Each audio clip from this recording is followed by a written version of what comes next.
সন্ধ্যা নামলেই লক্ষ্মীপুর জেলার ৪টি পৌরসভা যেন এক একটি মশার খনিতে পরিণত হয়।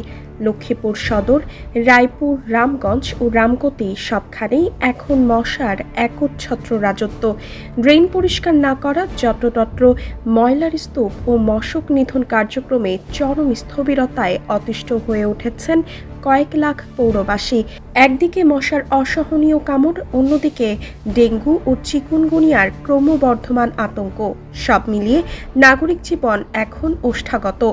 জেলা পরিসংখ্যান ও স্থানীয় সূত্র মতে এই ৪ পৌর এলাকায় বিপুল জনসংখ্যার বসবাস। দ্রুত নগরায়ন ও ঘনবসতির কারণে আবাসন সমস্যা বাড়লেও আধুনিক বর্জ্য ব্যবস্থাপনা গড়ে ওঠেনি। ফলে নালা নর্দমায় জমে থাকা পানি ও পচা বর্জ্য হয়ে উঠেছে মশার প্রধান প্রজনন কেন্দ্র। জেলার প্রধান ও ক শ্রেণীর এই পৌরসভায় নাগরিক সুবিধা নিয়ে জনমনে তীব্র অসন্তোষ। শহরের বাঞ্ছানগর, শমশেরাবাদ ও মজুপুর এলাকায় ড্রেনগুলো পলিথিন ও আবর্জনায় ভরাট হয়ে আছে। স্থানীয়রা বলছেন, দিনের বেলাতেও কয়েল জ্বালিয়ে রাখতে হচ্ছে। বাজারে খাদ্যদ্রব্যের দোকানগুলোতে মশার উপদ্রবে ক্রেতারা বেশিক্ষণ দাঁড়াতে পারছেন না।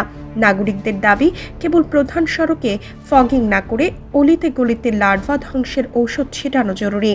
রায়পুর ও রামগঞ্জ পৌরসভা এলাকায় চিত্র আরও ভয়াবহ। রায়পুরের নতুন বাজার, বাস টার্মিনাল ও সরকারি হাসপাতাল এলাকায় ময়লার স্তূপ থেকে মশার বংশবিস্তার ঘটছে। সংবাদকর্মী ও স্থানীয় বাসিন্দাদের অভিযোগ, পৌরসভা থেকে নিয়মিত ফগার মেশিন চালানো হয় না।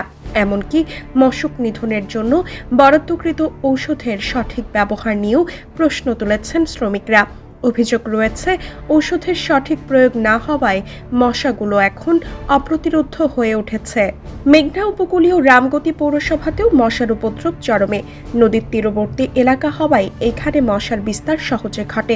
সন্ধ্যা হলেই হাটবাজার ও বাসাবাড়িতে মানুষের টিকে থাকা দায়ী হয়ে পড়ে।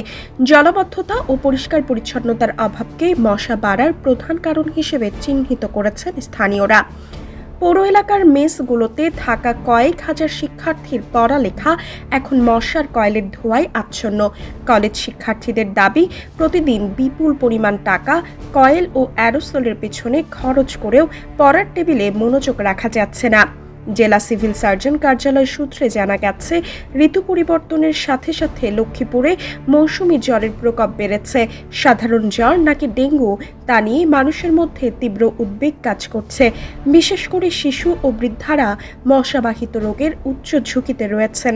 রায়পুর সরকারি কলেজের প্রাণী বিজ্ঞান বিভাগের একজন শিক্ষক বলেন, শুধু ধোঁয়া ছিটানো ফগিং মশা নিধনের স্থায়ী সমাধান নয়। মশার লার্ভা ধ্বংসে বৈজ্ঞানিক পদ্ধতিতে লার্ভিসাইডিং করতে হবে। ঔষধের গুণগত মান ও সঠিক মাত্রার প্রয়োগ নিশ্চিত করা না হলে মশা আরও শক্তিশালী হয়ে উঠবে। রায়পুর পৌরসভার কনজারভেন্সি ইন্সপেক্টর রোমানুর রহমান বাজেট স্বল্পতার কথা জানালেও সদর ও অন্যান্য পৌরসভার প্রশাসনিক কর্মকর্তারা দাবি করেছেন, তারা নিয়মিত পরিচ্ছন্নতা অভিযান চালাচ্ছেন। যদিও মাঠ পর্যায়ের বাস্তব চিত্র বলছে ভিন্ন কথা। পৌরবাসীদের মতে, সমন্বিত কর্মপরিকল্পনা ছাড়া এই মশা সমস্যার সমাধান সম্ভব নয়। ড্রেনেজ ব্যবস্থার আধুনিকায়ন, নিয়মিত বর্জ্য অপসারণ এবং লোক দেখানো অভিযানের পরিবর্তে কার্যকর মশক নিধন কর্মসূচি গ্রহণের জন্য জেলা প্রশাসন ও সংশ্লিষ্ট পৌর কর্তৃপক্ষের দৃষ্টি আকর্ষণ করেছেন তারা। অন্যথায় লক্ষ্মীপুরের এই ৪ পৌরসভা অচিরেই জনস্বাস্থ্য বিপর্যয়ের মুখে পড়তে পারে।